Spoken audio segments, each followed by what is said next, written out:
অনেকে কথা বলছে যে আমি রাজনৈতিক কথা বলি, অমুক তমুক। আমি কোনো রাজনীতিক কথা বলি না, কারণ আমার বাপও দাঁড়ায়নি, ও শেখ হাসিনাও আমার মা না, খালেদা জিও আমার মাসি না, আর ওই জামাতি ইসলামের আমার বাবা না, আবার সবাই আমার আপনজন।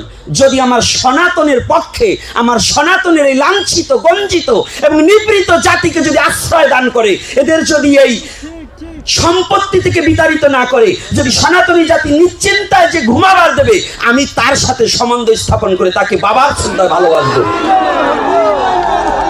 আর যে আমার সনাতনী জাতিকে, আমার মন্দির মসজিদ ভাঙবে, আমার মন্দিরকে ভাঙবে, আমার সনাতনীর প্রতি অত্যাচার করবে, আমার মা বোনদের ইজ্জত নিয়ে টানাটানি করবে, আমার বাড়ির কুকুরটাকে যতটুকু শ্রদ্ধা করি, ওকেও আমি তাও করি না। কুকুরের চেয়ে ঘৃণার চোখে দেখি আমি তাকে, যে আমার স্বজাতিকে ঘৃণার চোখে দেখবে। এজন্য আমার কথা হচ্ছে, আমি কোনো দল, বাবা যে মধুময় আলোচনা এই সচল ভাগবতের বদন হইতে অচল ভাগবতের কথামৃত হৃদয়ে ধারণ করি আপনাদের মধুর ভাগবতের কর্ণকুহরে পৌঁছিয়ে দিয়েছেন, এই যোগ্যতা আমার মধ্যে নেই। তথাপি বাবার কাছ থেকে যে কথাটা আস্বাদন করেছি, যে পিতৃ শ্রদ্ধা পিতার কাছে নয়, পুত্রের কাছে, আর ভগবানের ভালোবাসা, ভগবানের প্রতি সেই ভক্তি, এটা ভগবানের কাছে নয়, ভক্তের কাছে। এই জন্য আজকে আমি ভগবানের প্রণাম মন্ত্রটাকে স্থগিত রেখে শুধু বৈষ্ণব প্রণাম মন্ত্র দিয়ে শুরু করলাম। কারণ সাধুমুখে রসবাণী হরে হরে, আর প্রাতঃস্মরণীয় পূজ্যপাদ শ্রীধাম বৃন্দাবনী রাধাকুণ্ডের ভূতপূর্ব শ্রী গদিয়ান মহন্তজি 178 পণ্ডিত প্রবর শ্রীলি অনন্ত দাস গোস্বামী মহারাজ, আমি তার শ্রীপাদ পদে প্রণতি জানাই। তেনার লেখনী একটা গ্রন্থ আছে, সাধুকে হরিকথা। আজকে বাবা যে আলোকে আমার এখন হারিয়ে গেছি, কারণ সর্বপ্রথম যিনি আমাদের মধ্যে হরিকথা প্রচার করেছেন, আমাদের গৌর হরিদাস শুভঙ্কর, অতীব মধুময়, যেমন প্রেম বদনখানা দেখলেই যেন ভক্তির উদয় হয়। আর যার বদন নয়, অধরামৃত থেকে ভগবানের পবিত্র কৃত কথা আস্বাদন করলে মনের মলিনতা দূরীভূত হয়ে যায়। তিনি তো আমার দক্ষিণ পাশে বসে অবস্থান করছেন। আমি আর কৃষ্ণ কথা এখন ভুলে গেছি, কৃষ্ণ কথাটা ভুলে গেছি। তথাপি আপনাদের মধ্যে আজকে আসার কথা ছিল না, আমাকে বারংবার বলার পরে বলেছি, যদি প্রভু কৃপা করে তাহলে যে আস্বাদন করব, কারণ ব্যক্ত করব না। তথাপি মহাপ্রভু আপনাদের চরণপ্রান্তে টেনে এনেছে। আজকে হরিকথা শ্রবণ করেছেন, আজকে যাকে স্মরণ, এটা কিন্তু কোনো মৃত্যু দিবসই নয়, মানুষ কখনো মরে না। যদি বলি মানুষ মরে যায়, তাহলে মৃত্যু ভাষাটা আসলেন কেন? যেখানে মরার কথা, সে মরাটাকে আমরা যেখানে সংযোজন করি, ওটা কিন্তু মৃত্যু নয়। এটাকে তাহলে শ্রীমদ্ ভগবদ গীতা মিথ্যা হয়ে যাবে। গীতায় বলেছে পরমাত্মাটা হচ্ছে মানুষের যেমন পোশাকটাকে পরিবর্তন করে, পরমাত্মা তদ্রূপ দেহটাকেও পরিবর্তন করে। তাহলে আমার শ্রীমদ্ ভগবদ গীতার অনুপাতে, গীতার আলোকে সনাতনী কখনো মৃত্যুবরণ করে না। সনাতনী এমন একটা ধর্ম, আজকে আমি কিন্তু কথাটা একটু অন্য কায়দায় বলছি, একটু আস্বাদন করুন। যেহেতু দূর দূরান্ত থেকে অনেক ভক্ত এবং ভক্তিমতী মা ও বাবারা আসছেন, আমি সর্বপ্রথম মায়েদের চরণে হাত রেখে বলছি, মস্তকগুলো রেখে বসুন। বাবা তো শাসন করে না, কিন্তু আমি ছাড়ব না। এটা আমার এখন একটু অভ্যাস। এই অভ্যাসটা, এই দোষটা, এটা দোষী, এই দোষটা আমার কোনো দোষ নেই, এই দোষটা আপনাদের। এর কারণ আপনাদের সবার সন্তান হলে মুখে মধু দেয়, আর আমি জন্মিবার পরে হয়তো নিম পাতা দিচ্ছে, এই জন্য আমার একটু কড়া কথাই হয়। তো যাই হোক, কারণ বাবা এত সময় ভক্তি মার্গের কথা বলেছে, আমি একটু তার উল্টো দিকে আলোচনা করছি। উল্টো দিকটা কোথায়? আমার দাদুগুরু, আমার সর্বপ্রথম গুরুদেব যিনি শ্রীল গোপালচাঁদ গোস্বামী, দ্বিতীয় যিনি যার চরণে আবার গুরুরূপে যাকে বরণ করে নিয়েছি, 178 শ্রী শ্রী মুরারি মোহন দাস বাবাজি মহারাজ। আমার সেই দাদুগুরু তিনকড়ি গোস্বামী মহারাজ, তিনি বলতেন, আগে ভক্ত হওয়ার চেষ্টা করো না, আগে ভদ্র হওয়ার চেষ্টা করো। তুমি আগে ভক্ত হবে, তোমার পাত্রটা যদি পরিত্যাগী, পাত্রটা যদি পবিত্র না থাকে, আর পাত্রটা যদি তোমার পরিষ্কার না থাকে, যত মূল্যবান বস্তুই সেই পাত্রে রাখা হোক না কেন, সেই পাত্রের গুণে মূল্যবান বস্তু অনাদরীয় হয়ে যাবে, আদরের সহিত কেউ গ্রহণ করবে না। তাহলে যদি সেটা হয়, ওনার একটাই কথা ছিল যে আগে ভক্ত হতে চেষ্টা করো না, আগে ভদ্র হতে চেষ্টা করো। আর তুমি যদি ভদ্র হতে পারো না, যেমন মহন্তের স্বভাব হয় তরাতে পামর, নিজ কার্য নাই তবু যায় পরঘর। আজকে বাবার এত চমৎকার চমৎকার কিছু ভজনীয় দিক থেকে আলোচ্য বিষয় আমার এ জীবনে সম্ভব নয়।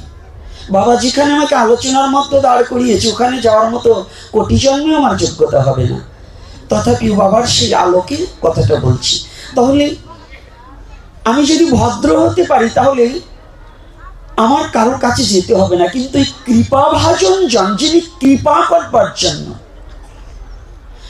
কৃপা নয় মহৎ করেন করুণা, মহতের করুণা, আর কৃপা করেন কারা? যদি আমি কিছু করতে পারি, আমি কিছু করলে তার বিনিময়ে আমাকে যেটা দেবে সেটা হচ্ছে কৃপা। কিছু করলে কিছু পাওয়া, এটার নাম কৃপা। আর করুণা মানে অযাচিত ভাবে যদি এসে যদি দান করে যায়, অযাচিত ভাবে। তাই ওই অযাচিত ভাবে পেতে হলে সে পাত্রটার তো প্রয়োজন, তা না হলে আমাকে কেন তিনি অযাচিত ভাবে দান করবেন? আমার মহাপ্রভু, আমার কি যোগ্যতা আছে? একটা জিনিস বাবা বারংবার বলেছেন যে সমর্পিত। যদি কোনো ভক্ত করে কৃষ্ণে আত্মসমর্পণ, কৃষ্ণ তাহে করে আত্মসম। সনাতন ধর্মের ভজনীয় ধারার এই একটাই পথ। এত কিছু তন্ত্রমন্ত্রে কখনো ভগবানকে পাওয়া যায় না। যাগ যজ্ঞ আদি হোম ব্রত করে ভগবানকে কোনো কালে কেউ কোনোদিন পায়নি। তাহলে ওটা কেন করছি? ওটা শুধু আমাদের সাত্ত্বিক, রাজসিক, তামসিক 3 প্রকারে যে ভজন প্রণালী, এটা দেখানো এবং মানুষকে আড়ম্বরম করা, এগুলোই যাগযজ্ঞ আদি। আর নিষ্ঠায় নিষ্কিঞ্চনভাবে অহৌতুকি প্রেম ভক্তি উপলব্ধি করতে হলে তন্ত্রে মন্ত্রে নয়, শুধু দুপুটা চোখের জল আর বদলে হানি তাই গৌর বলে ডাকলে যে আনন্দ উপলব্ধি করা যায়, তা কাউকে দেখানো যায় না। সেটা শুধু হৃদয়ে অনুভব এবং অনুভূতির বিষয়, তা কাউকে দেখানো যায় না, কাউকে বোঝানো যায় না। ভজনের কথাটা কাউকে দেখানো যায় না, কাউকে বোঝানো যায় না। তাহলে কে বুঝতে পারে? আমি একটু অন্য আঙ্গিকে একটা কথা বলছি, ক্ষমা সুন্দর দৃষ্টিতে দেখবে। যদি বিশ্ব জগতে কোনো একটা মা, একটা যুবতী নারী, তার বিবাহ হয়নি, তাকে যদি কোনো আমার মতো বাচাল প্রশ্ন করে, মাগো একটা সন্তান প্রসবের কেমন যন্ত্রণা, যে মেয়েটার বিবাহই হয়নি, বিয়ের ফিরিতেই বসেনি, তাকে যদি আমার মতো বাচাল প্রশ্ন করে, মা বলো একটা সন্তান প্রসবের কেমন যন্ত্রণা, সে কোনোদিনই যেমন বলতে পারে না। এ জগতে যতদিন পর্যন্ত আত্মসমর্পিত চিত্ত না হবে, ততদিন পর্যন্ত মরম দিয়ে অনুভূতির জগতে কখনো ভগবত ভক্তি উপলব্ধি করা সম্ভব নয়। অর্থাৎ যিনি ভজন করে তিনি একমাত্র এই কৃষ্ণ প্রেমটাকে, আস্বাদনের বিষয়টা বুঝতে পারে। যিনি ভজন করেনি, তাহলে ভজন কেমন? শুধু নিরামিষ খেলাম, তিলক পড়লাম, মালা নিয়েছি, আর এই শুধু গ্রন্থ পড়ে পড়ে বিশ্ব জগতে বলছি, এটা নয়। ভজন ভজন বহু প্রকার। এই যে আপনারা ছুটে এসেছেন আজকে আমার বিল্লমঙ্গল বাবার বদন হইতে হরিকথা আস্বাদনের জন্য, আজকে কিন্তু আমার আসার কথা নয়। অনেকে হয়তো এখন কষ্ট পাচ্ছেন যে আসবার বলছি জামাই আইসে পুত্র চাই কেন চাই কোটপানে, কারণ আজকে হরিকথা বলার কথা ছিল আমার বাবার, কিন্তু সেখানে হরিকথা বাবা কৌশলেই হতভাগা দাসের প্রতি তুলে দিয়েছে। তাহলে অনেকের অন্তরে হয়তো ব্যথা থাকতে পারে, ক্ষমা সুন্দর দৃষ্টিতে দেখবেন, কারণ বাবার মতো এত মধুময় করে হরিকথা আমি বলার মতো যোগ্যতা এবং ধৃষ্টতা আমার কোনোটাই নেই। তবুও বলছি, এই আপনারা যে হরিকথা শ্রবণ করবার এই অনুগত প্রাণটাকে তৈরি করেছেন, এটাও একটা ভজন। জন্মিনা জন্মিল রতি শ্রী গুরু বৈষ্ণবের প্রতি, জন্ম জন্মান্তর বহুত জন্মের পুঞ্জিত ফলম হেন জন্মল ভয়তে। বহু বহু জন্ম অতিক্রম না হলে কোনোদিন কোনো সাধুগুরু বৈষ্ণবের বদন হইতে হরিকথার পিপাসা জাগ্রত হয় না। এক জন্মের স্বীকৃতিতে কখনো ভক্তের বদন হইতে হরিকথা শ্রবণের পিপাসা জাগ্রত হয় না। তাহলে বহুত জন্মের পুঞ্জিত ফলম হেন জন্মল ভয়তে, বহু বহু জন্ম অতিক্রম করে এই জন্মটায় হয়তো ভগবত ভক্তের বদন হইতে ভগবানের কথা শ্রবণ করার মতো পিপাসা এবং লালসা জাগ্রত হয়েছে। লোক আমাদের কয়টা রিপু বাবা? আরে বলুন না কেন, আপনারা তো আমাদের চেয়ে ভালো জানেন। 6টা রিপু। কি কি? প্রথম বলছি কাম, ক্রোধ, লোভ, মোহ, মাদ, মাৎসর্য। আচ্ছা, এই 6টা রিপুকে আমাদের সমস্ত সাধুরা কিন্তু গুরুদেবরা বলছে 6টাকেই পরিত্যাগ করার কথা, নাকি? এই 6টা থাকলে কি ভজন হবে? হবে না। একটা নতুন সংবাদ আজকের এই কলিযুগের জন্য, একটু নতুন সংবাদ, এর একটাকেও ত্যাগ করা যাবে না। এই কলির যুগের জন্য একটাকেও ত্যাগ করতে পারবেন না। তাহলে কি? একটাকেও ত্যাগ করা যাবে না, প্রত্যেকটাকে রাখতে হবে, কিন্তু এর একটু তাৎপর্য বিষয়ক কথা আছে। যেমন একটা ছুরি ডাকাতের হাতে থাকলে একজনের প্রাণ নিয়ে নেবে, যদি কোনো ডাক্তারের হাতে থাকে তাহলে একজনের প্রাণ রক্ষা করবে। রাধে রাধে। কাম হচ্ছে এমন একটা জিনিস, এই কাম যদি মানুষের হৃদয়ে না থাকে সে মানুষ কখনো হাঁটতে চলতে পারে না। তাহলে কামও কিন্তু ভগবান স্বীকার করেছে, কাম রূপেও আমি। তাহলে কি কামটাকে অনাচারী ভাবে ব্যবহার না করে সঠিক জায়গায় যদি প্রয়োগ করে তাহলে কাম কিন্তু খারাপ নয়। তাহলে লোভ, ক্রোধ, ক্রোধের প্রয়োজন নেই। আমাদের সনাতন ধর্মেতে একটা মন্ত্র যা পেয়েছি না, সাধু মারার ভালো একটা কায়দা পেয়েছি।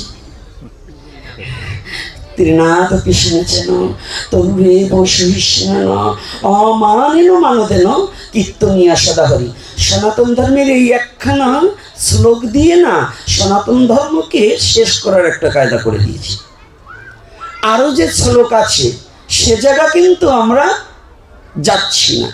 শুধু মহাপ্রভু ত্রিনাথপি শুনেছেন, তৃণের মতো নিচে হও, তরুরে বসুহিষ্ণ, তরুর মতো সহ্য ক্ষমতা করো, অমানেন মানদেন, যে তোমাকে মারবে তথাপি তার কাছ থেকে করজোড় করে চলে আসে। যুব সমাজ একটু ভালো করে আমার কথাটা শুনবে। আজকে আমি কিন্তু একটু এই 6টা রূপে একটু ব্যতিক্রম করে আলোচনা করছি। বাবা যেন আমার প্রতি কষ্ট নেয়। এটা কি আলোচনা একটু করবো না করবো না? ক্ষুধা লাগছে নাকি? হ্যাঁ, আলোচনা একটু করবো। আরে আমি 2টোর সময় আসছি, তখনও দেখি ভক্ত আসে। ক্ষুদে লাগলেও তো আজকে বাঁচিয়ে পেয়েছে, যারা পরে এসে তাকে পরে খেতে দেবো। কথাটা বুঝি? কারণ পিপাসিত চিত্তে খুঁজতে হয় খাবার। খাবার এক জায়গায় আছে, কিন্তু যার পিপাসাটা তার তো খুঁজে নিতে হবে। তা আপনারা ভক্ত, কখন বাবা আসবে তার আগে তো আপনাদের এসে পিপাসিত চিত্ত নিয়ে বসে থাকতে হবে। মাছ আসছে তারপরে ভেসাল পাততে হবে এটা না তো, ভেসাল আগে পেতে রাখতে হবে। মাছ যখন আসবে তখনই ভেসালে ঢুকে যাবে। হ্যাঁ, তাহলে আমরা ভক্ত হয়েছি মা যখন আসবে তখন, পাঠক কখন আসবে তখন আসবো। কিন্তু না, নিয়মটা হচ্ছে পাঠক আসার আগে আমার ভক্তির আসনটা পেতে দিয়ে বসে থাকতে হবে। কেননা এই পাঠের সর্বপ্রথম শ্রীল সুখদেব গোস্বামী আগে আসেনি, আগে এসেছিলেন মহারাজ পরীক্ষিত। মহারাজ পরীক্ষিত বসেছিলেন কোন দিকে দিয়ে আসবেন, কে আমার মনের এই জীবন জিজ্ঞাসাটার উত্তরটা দিতে পারেন, আমি কার কাছে জীবন জিজ্ঞাসাটা করবে। তাহলে আজকে যদি মনে করেন রামপদর বাড়ি, এটা নয়, এটা হরিদ্বার ব্রহ্মকুণ্ড সরস্বতী নদীর পার। এখানে আপনার আসতে হলে একটা আশা নিয়ে আসতে হবে, পাঠক কখন আসবে এটা বিবেচনা নয়, বিবেচনাটা থাকতে হবে আমি গিয়ে আসন পেতে বসে থাকবো, যেন আমার এই আসনে আমার সুখদেব গোস্বামী নিজেই যেন এসে হরিকথা আমার কর্ণকুহরে প্রবেশ করিয়ে দেয়। কিন্তু আমাদের মধ্যে এটা একটু খুব কম। তাহলে আজকে যেখানে যাচ্ছি একটু ভালো করে কথাটা একটু আস্বাদন করি। আমি আস্বাদন করাতে পারবো না, আমি আস্বাদন করব, কারণ আমার কি যোগ্যতা আছে যে আপনাদের কর্ণকুহরে হরিকথা ঢুকিয়ে দিই। তবে আমার যে কথাটা মহাপ্রভু কৃপা করে পাপিষ্ট মুখ দিয়ে বলাচ্ছে, এটা একটু করুণা করে একটু আস্বাদন করেন। এই আস্বাদনটা হচ্ছে, কে বলছে রিপু 6 জন, এরাই কৃষ্ণ ভজনের মূল মহাজন। কে বলছে রিপু 6 জন? যদি আমার রিপুই না থাকতো তাহলে আমি কোনোদিন কৃষ্ণ ভজন করতেম না। রিপু আছে বিধায়ী তো ওরা আমার বন্ধু বটে, কিন্তু ভুলে গিয়েছে সনাতনীজি লালাবাবু জগৎ শেঠের কথাটা। লালাবাবু তো বৃন্দাবনে যেতেই পারত, কিন্তু গুরুদেব কি করেছিল? কাকে নিয়ে যেতে বলেছিল? ভিক্ষার জন্য পাঠিয়েছেন জগৎ শেঠের বাড়ি। বলেছে তুমি একা নয়। যেদিন রামানন্দ স্বামীজি বলেছিলেন, জগৎ শেঠ এবং লালাবাবু যখন দণ্ডায়মান হয়েছিলেন সেদিন বলেছিল, কিরে লালা একে? বলছে যার সাথে সারা জীবন আমার মনোদ্বন্দ্ব ছিল, আজ সে আমার বন্ধু হয়ে গিয়েছে। বলছে তোমার এই বন্ধুটাকে তৈরি করার জন্যই আমি তোমাকে ওর বাড়ি পাঠিয়েছিলাম। আজ তুমি একা নয়, তোমরা 2 বন্ধু শ্রী ভজনের জন্য শ্রীধাম বৃন্দাবনে গমন করো। তো তদ্রূপ আমার রিপুকে যদি আমি সারা জীবন রিপুই ভাবি, তাহলে আমার দ্বারা ভজন হবে না। রিপুটাকে যেদিন আমি বন্ধু তৈরি করতে পারবো, তাহলে এই রিপুর দ্বারা আমার গোবিন্দ সেবা হবে। তখন আমি একা নয়, 7 জনে মিলেই গোবিন্দ সেবা করতে পারবো। তাহলে আমরা রিপুর দোষ না দিয়ে রিপুগুলোকে বন্ধু করার প্রক্রিয়াটাকে আমাদের জানা একান্ত প্রয়োজন। তাহলে কি ক্রোধটা কোথায়? মহাপ্রভুর ক্রোধ ছিল না? ছিল কি না? চাঁদকাজিকে যেদিন উদ্ধার করেছিল, খোল ভেঙে দিয়েছিল, সেদিন মহাপ্রভু মশাল মিছিল করেছিল কি না? আজকেই জীবন্ত ভাগবতের কাছ থেকে শ্রবণ করুন, শুধু সায় দেবে, করেছিল কি না? তা আপনারা তো সনাতনী, আপনাদের এমন কোনো ক্রোধ আছে তো যে নিজের স্বধর্মটাকে রক্ষা করতে হলে যদি ওরকম খোল ভাঙা অসুরের দল আসে, সেটার প্রতিহত করার জন্য দাঁড়াতে পারবেন তো? রাধে রাধে, পারবেন তো? তো পিছনে হাত নেই নাকি? তো ভগবান হাত দেয়নি না হাতে শক্তি? তো ভগবান যদি হাত দিয়ে থাকে, শক্তিও দিয়েছে, তাহলে হাতটা তোলে না কেন? হ্যাঁ, তাহলে কথাটা কোথায় বলছি? তাহলে মহাপ্রভুর ক্রোধ ছিল কোথায়? সনাতনীর অর্জুনকে শিক্ষা দিয়েছিলেন ভগবান, যুদ্ধ করো। কেমন ভগবান? মানুষই বলে ভগবান হিংসা করবে কেন? আর এখানে অর্জুন বলছে ভগবান আমি যুদ্ধ করব না, ধনুর্বাণ ফেলে দিলেন। আর অর্জুনকে পরামর্শ দিচ্ছে ভগবান তুমি যুদ্ধ করো, বলেছে কি না? এখন কি ভগবান কি হিংসুটে ভগবান? হিংসুটে ভগবান কেন? তাহলে ভগবান যুদ্ধ করতে বললেন কেন? এর একটা কারণ আছে। ক্যান্সার বহুবিধ। যদি মনে করেন আপনার হাতের তালুতে ক্যান্সার হয়েছে, কিংবা একটা মায়ের স্তনে ক্যান্সার হয়েছে, এখন এই ক্যান্সারের জীবাণুটা যদি সারা গায়ে ছড়িয়ে পড়ে, লোকটা মারা যাবে। ডাক্তারের কাছে যাওয়ার পরে ডাক্তার পরামর্শ দিলেন যদি ওই স্তনটা কেটে ফেলা হয় কিংবা এই হাতের কবজিটা কেটে ফেলা হয়, তাহলে এই ব্যক্তিটা বেঁচে যাবে। এখন কোনটা করণীয়? এই কথা বলতে হবে, কোনটা করণীয়? আমার বেঁচে থাকা প্রয়োজন না মরে যাওয়া প্রয়োজন? যদি আমার বেঁচে থাকার জন্য একটা হাত নাও থাকে, তাহলে আমার হাতটা পরিত্যাগ হয়ে যাক, তবু তুমি বেঁচে থাকতে পারছি। একটা স্তন না থাকলে আমার সৌন্দর্য নষ্ট হবে না, তবে আমি বেঁচে থাকতে পারবো, আমার গোবিন্দের নাম করতে পারবো। অর্জুনকে সেই শিক্ষা দিলেন, তোমার ওই ক্যান্সার রূপ অধর্মকে বিনাশ করে দিয়ে তুমি ধর্ম প্রতিষ্ঠার জন্য যুদ্ধ করো, তাতে তোমার কোনো পাপ হবে না। তাহলে ক্রোধ আছে, ক্রোধ করা কোনো দোষ নেই, কিন্তু ক্রোধটা হতে হবে অধর্মের প্রতি, অন্যায়ের প্রতি। রাধে রাধে, কথাগুলো কি বোঝা যাচ্ছে না কষ্ট হচ্ছে? মায়েরা কি ক্ষুধা লেগেছে নাকি? হ্যাঁ, ক্ষুধা লাগেনি? আচ্ছা আচ্ছা, রাধে রাধে। মাঝে মাঝে একটু শুনে নিতে হয়, নাহলে আমাদের আবার ওই গাড়ি চলছে তো ট্রেন, ওই সব জায়গা দিয়ে তো ব্রেক করা যাবে না, এই জন্য মাঝে মাঝে একটু শুনে নিলাম যে আপনাদের ক্ষুধা লাগলে বন্ধ করে দেবো। তো এইবার দেখুন, তার লোভ যদি না থাকে, আপনারা আসছেন কেন? এখানে প্রত্যেকটা ব্যক্তি লোভী। কি লোভী কিনা বলুন? একজন ব্যক্তি বলুন যে আজকে লোভ নেই, একজন ব্যক্তি হাত তুলে বলুন যে লোভ নেই। অর্থাৎ এই লোভের একটু গতাগতি আসে। আপনারা অনেক রাস্তা দিয়ে হেঁটে এসেছেন, এখন এই শীতের সিজনে অনেক সবজি হয়েছে, পরের বাগানের দিক লোভ করেননি, পরের আলু পটল বেগুনের দিক লোভ করেননি। লোভটা ছিল কোথায়? আজকে রামপদর বাড়ি গিয়ে আমার প্রিয়মঙ্গল বাবা আসবে, শুভঙ্কর আসবে, তাদের বদল হইতে হরিকথা আস্বাদন করবে। এই যে লালসা, এই যে পিপাসাটা নিয়ে ছুটে এসেছেন, এই লোভটা নিয়ে যে ছুটে এসেছেন, এই লোভ যেন জন্ম জন্মান্তরে প্রতিটা ভক্তের হৃদয়ে সহস্র গুণ বৃদ্ধি পায়। এই লোভ যেন কোনদিন না কমে যায়, এই লোভ যেন প্রতিটা ভক্তের হৃদয়ে জাগ্রত হোক, প্রতিটা জীবের হৃদয়ে জাগ্রত হোক। কোন লালসা? যে লোভ লালসাটা যেন সাধু গুরু চরণ সেবার, গুরু চরণ সেবার, বৈষ্ণবের চরণ সেবার, ভগবানের সেবা পূজার এই লালসা, এই লোভটা যেন প্রতিটা জীবের হৃদয়ে বেড়ে চলুক, যেন পরদ্রব্য সঞ্চয়িত আত্মসুখের জন্য, সঞ্চয় করার জন্য যেন লোভ এবং লালসা না যাবে। নাকি? রাধে রাধে। তাহলে আজকে ওখানে, তাহলে আমরা কোথায় ধরা পড়ে গিয়েছি? 10টা বাল্ব যদি ঘরের দিকে থাকে, এই 10টা বাল্ব যদি ঘরের দিকে থাকে, যত অন্ধকার হোক ঘরের মাঝে পরিষ্কার থাকবে, থাকবে কি না? আর যদি ঘরের বাল্ব না লাগিয়ে ওই বাল্বের মুখগুলো যদি, ফোকাসগুলো যদি বাহির দিকে থাকে, যদি ঘরের মধ্যে না থাকে, তাহলে ঘর কি অন্ধকার থাকবে না আলো থাকবে? হ্যাঁ, অন্ধকার থাকবে। তো আমাদের 10 ইন্দ্রিয় ষড়রিপু, এটা আমরা অন্তর্মুখী না করে বহির্মুখী করলেই আমাদের জীবনে বিপদ।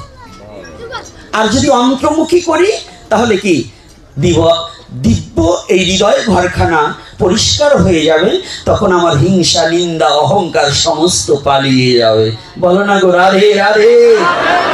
সব যখন পালিয়ে যাবে, তখন ভগবানকে খুঁজতে হবে না। ভগবানকে খোঁজার মতো যোগ্যতা পৃথিবীর কোন জীবের হয়নি। ভগবানকে খোঁজার মতো যোগ্যতা, এত বড় ধৃষ্টতা, এত বড় সাহস, এত বড় ভজনশীল ব্যক্তি পৃথিবীতে কোনো জন্ম হয়নি ভগবানকে খুঁজবে। কারণ আমি ভগবানের কি সেবা পুজো জানি, আমার বলতে কি আছে যে আমি ভগবানকে দেব? আপনি বলুন তো, যে পুষ্পটা আজ ভগবানের চরণে দিয়েছেন, এই পুষ্পটা কার? বৃক্ষ যদি বলে আমার পুষ্প দিয়ে তুমি ভগবানকে পেতে চাও, তুমি তো লোভী, তুমি আমার প্রতি জোর করে চয়ন করে নিয়ে তুমি ভগবানকে দিয়েছো, ওটা তো আমার বস্তু। তুলসী যদি পত্রটা আপনি চয়ন করে এনেছেন, তুলসী যদি বলে ওটা তো আমার, তুমি কি দিয়েছো? তুমি ভগবানকে পেতে চাও, তোমার কি আছে? তুমি কি দিয়েছো? যে জল গুণ্ডস দিয়েছ, গঙ্গা দেবী যদি বলে তুমি কাকে দিয়েছ, ওটা তো আমার। ভগবান বললেন যদি তোমার কোনো বস্তু থাকে সেই বস্তুটা দাও। শুদ্ধ শুদ্ধ ভক্ত বললেন, তাহা নয় প্রভু, তুমি যে কথাটা বলেছ সেটাও নয়। কেননা আমি যে বদনে হা কৃষ্ণ বলবো, এই বদন খানাও তো তোমার দেওয়া।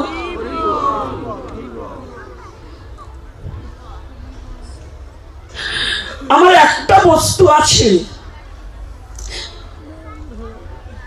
সে বস্তুটার কথা একটু পরে বলছি।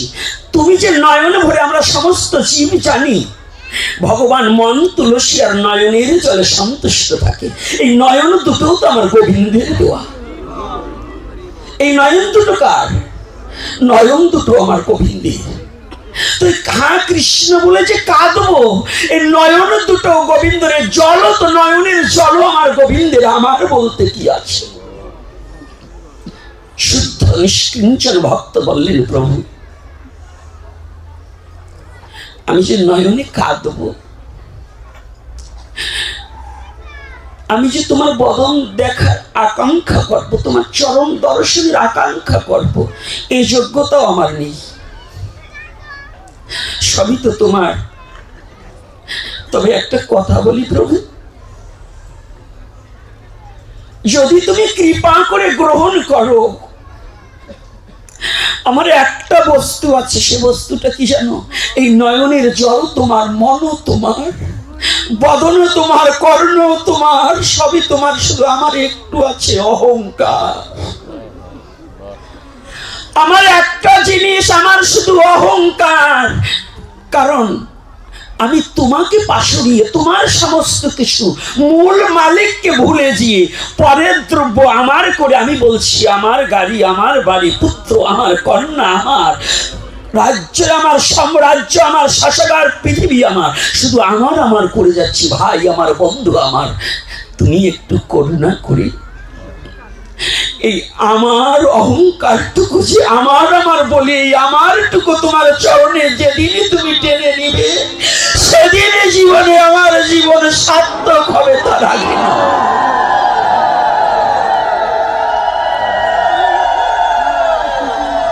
সেদিন আমার জীবনের সার্থক হবে, যেদিন আমার আমার জবে যাবে, তবে দেহ শুদ্ধ হবে। যতদিন আমার আছে ততদিন পর্যন্ত দেহ শুদ্ধ নয়। যেদিন আমার আমিত্ব তোমার স্বামিত্বতে মিশিয়ে দিতে পারবো, সেদিন হয়তো আমার তোমাকে পাওয়ার নয়, তোমার ভক্তকে ভালোবাসার বিন্দু মাত্র। সর্বঘটে বিরাজমান সে, কোনো ঘট নয় খালি, কোনো ঘটে প্রস্ফুটিত, কোনো ঘটে কলি। সবার মধ্যে আছে, কিন্তু সেদিন হয়তো কিছু প্রস্ফুটিত হতে পারে। আজকে আমরা যে কথাটা বলছি, সনাতনী জাতি, আজকে যারা মায়েরা বাবারা এসেছেন, পৃথিবীতে যত ধর্মই আসুক, আমি অন্য কোনো ধর্মের কথা বলি না, আমি আমার স্বধর্মের কথা বলি। স্বধর্ম নিধানাং শ্রেয়, পরধর্ম ভয়াবহ। আমার স্বধর্মে এমন কিছু কমতি নেই। সনাতনে এমন পৃথিবীর মধ্যে এমন কোনো বস্তু কম দিয়ে ভগবান সনাতনে পাঠায়নি আমাকে, যে বস্তুর জন্য অন্য কোনো জায়গায় ধার আনতে যেতে হবে। আমি সেই ধর্মটায় জন্মগ্রহণ করেছি, যে ধর্ম সারা জীবন ধার দিয়েছে, কারো কাছে হাত পেতে, ভিক্ষার হাত বাড়িয়ে কোনোদিন হাত পেতে ধার আনেনি। আমি সেই ধর্মে জন্মগ্রহণ করেছি, সেই ধর্মটার নামই সনাতন ধর্ম। সেই ধর্মের নাম কি মনে আছে তো? যে ধর্মে কারো কাছে হাত পাততে না, পৃথিবীর কোন ধর্মের গ্রন্থের রেফারেন্স টানতে হবে না। অন্য কোন ধর্মের রেফারেন্স সনাতন ধর্মের গ্রন্থে কোথাও খুঁজে পাবেন না। আর যদি কোনো গ্রন্থে দেওয়া থাকে, বুঝবেন এই গ্রন্থ এই আমাদের মানব রচিত কোনো পণ্ডিতের, ওই যে মূর্খ পণ্ডিতদের কিছু কাজসাজি আছে। এটা কোনো ব্যাস কৃষ্ণ দ্বৈপায়ন বেদব্যাসের রচিত কোনো গ্রন্থ নয়, এবং আমার স্বরগোস্বামীর কোনো গ্রন্থ নয়, এটা জেনে রাখবেন। কারণ এখন তো বর্তমানে আমাদের ওই যে মত পথের আর অবশেষ নেই। ওই ইচ্ছা মতো, স্বেচ্ছা মতো নানামণি নানা মতো কয়, ইচ্ছা মতো যার যার মতো করে বিভিন্ন রকম প্রকাশ করা হয়। কিন্তু আমি এমন একটা ধর্মে জন্মগ্রহণ করেছি, এই সনাতন, যে সনাতনে কারো কাছে ধার ভিক্ষার হাত বাড়াতে হয় না। হে যুব সমাজ, আমার মনুষ্যকুলে জন্মগ্রহণ করলে বহু জায়গায় যাওয়া যায়, কিন্তু বহু জন্মের সুকৃতি ভিন্ন সনাতন ধর্মে জন্মগ্রহণ করা যায় না। কথাটা কি কষ্ট হচ্ছে নাকি? হ্যাঁ, কষ্ট হচ্ছে। বহু জন্মের সুকৃতি না থাকলে সনাতন ধর্মে জন্মগ্রহণ করা যায় না। তাহলে এই সনাতনে জন্মগ্রহণ করে ওই যে শ্লোকখানা শিখেছেন, এই শ্লোকখানা সব জায়গায় প্রয়োগ করা যাবে না। কারণ আমাদের কবি দুজন, একজন জাতীয় কবি, একজন বিশ্বকবি, আরো অন্য কবি আছে। হ্যাঁ, কিন্তু জাতীয় কবি হচ্ছে কাজী নজরুল ইসলাম আর বিশ্বকবি হচ্ছে রবীন্দ্রনাথ ঠাকুর। দুজনের দুটো উক্তি আছে, মানতে হলে দুটোই মানবেন। কোনটা? একটা বলছি, বিশ্বকবি রবীন্দ্রনাথ ঠাকুর বলছে, আমার মাথা নত করে দাও হে তোমার চরণ ধুলার তলে, সকল অহংকার হে আমার ডুবাও চোখের জলে। বেশ ভালো কথা। আবার এইবার যে নজরুল বললেন, বলো বীর উন্নত মম শির, এখন কোনটা মানবেন? মানবেন কোনটা? একজন বললেন আমার মাথা নত করে দাও, আর একজন বললেন বলো বীর উন্নত মম শির। এখন মানবেন কোনটা? এই দুটো কথা যদি একজন ছেলে পড়ে, এখন ওই ছেলের মধ্যে সন্দেহ হবে না যে আমি কোনটা মানব? কি সন্দেহ হবে কি না? তাহলে সন্দেহের কোনো কারণ নেই। অর্থাৎ ক্ষেত্র গো বিভাগ যোগ, সনাতন ধর্মে বলছে ক্ষেত্র বুঝে ওই কথা প্রয়োগ করতে হবে। যদি ক্ষেত্র না বুঝে কথা প্রয়োগ করো, তাহলে সারা জীবন মায়ের খেতে হবে, কোনোদিন তুমি মাথা উঁচু করে দাঁড়াতে পারবে না। বলছে কেন? বিশ্বকবি রবীন্দ্রনাথ ঠাকুর বলেছিলেন, উনি ভক্তির প্রতীয়মান মূর্তি হিসাবে উনি জগজ্জীবকে বললেন, যদি কোনো সাধুগুরু বৈষ্ণবকে দেখো, তুমি তোমার মাথাখানা অবনত মস্তকে তার চরণে প্রণাম করে বলো যে আমার মাথা নত করে দাও হে তোমার চরণ ধুলার তলে, সকল অহংকার হে আমার ডুবাও চোখের জলে। এটা একমাত্র গুণীজনের কাছে, সাধুজনের কাছে, বৈষ্ণবের কাছে, শ্রদ্ধাবানের কাছে তার চরণে মাথা নত করতে হবে। কিন্তু যখন আপনার অধার্মিক অসুর যখন আপনার ধর্মের প্রতি আঘাত করবে, তখন যদি আপনি মাথা নত করেন, তখন কিন্তু মাথা নিয়ে আর ঘরে ফিরতে পারবেন না, হরিবোল করে দেবে। দেবে কিনা? হরিবোল করে দেবে না? তাহলে ওখানে কি করছে? যাচ্ছে ওখানে বলছে বলো বীর উন্নত মম শির। তখন তুমি বীরের বেশে আমি যোদ্ধা হয়ে অধর্মকে বিনাশ করার নিমিত্তে স্বধর্মকে প্রতিপালন করে নিজের ধর্মকে ভালোবেসে স্বধর্মকে রক্ষা করার জন্য বীর সেজে সেখানে যুদ্ধ করতে হবে। সেখানে কখনো মাথা নত করা যাবে না। কি কষ্ট পাচ্ছে নাকি? হ্যাঁ, কেন? সাধু দেখলেই বলবেন সাধুদের রাগ নাই। কি একটা কায়দা পাইছে, উনি অকাম করবে আর সাধুরে পিটাতে পারবে না। ওই আমার মতো এই শয়তানের কাছে বলবে না, এটা বাবার কাছে বলবে, আমার কাছে না। আমার কথা যখন যেমন তখন তেমন, এটাই স্বধর্ম প্রতিপালনের নিয়ম। না হলে ভগবান কৃষ্ণ কখনোই অর্জুনকে যুদ্ধ করার স্বীকৃতি দিত না। তাহলে কি দিয়েছে? সনাতন ধর্মে অভয় বাণীও আছে, খড়গ হাতে নিয়ে দাঁড়ানো আছে। আছে কি না? মা কালীর হাত কি সবগুলোই খড়গ হাতে? হ্যাঁ, কোনোটায় কি বরমুদ্রায় আছে না, আশীর্বাদ দান করছে না? আবার কোনোটার মুন্ডুমালা, মুন্ডু হাতে নিয়ে খড়গ নিয়ে দাঁড়িয়ে আছে কিনা? আছে কিনা? তাহলে কি এটার উদ্দেশ্য কি? বলছে শোনো, আমি বরদান তাকে করি, কাকে? যদি যে জাতির শক্তি নাই, সে জাতির ভক্তি নাই। কিসের এত ভক্তি?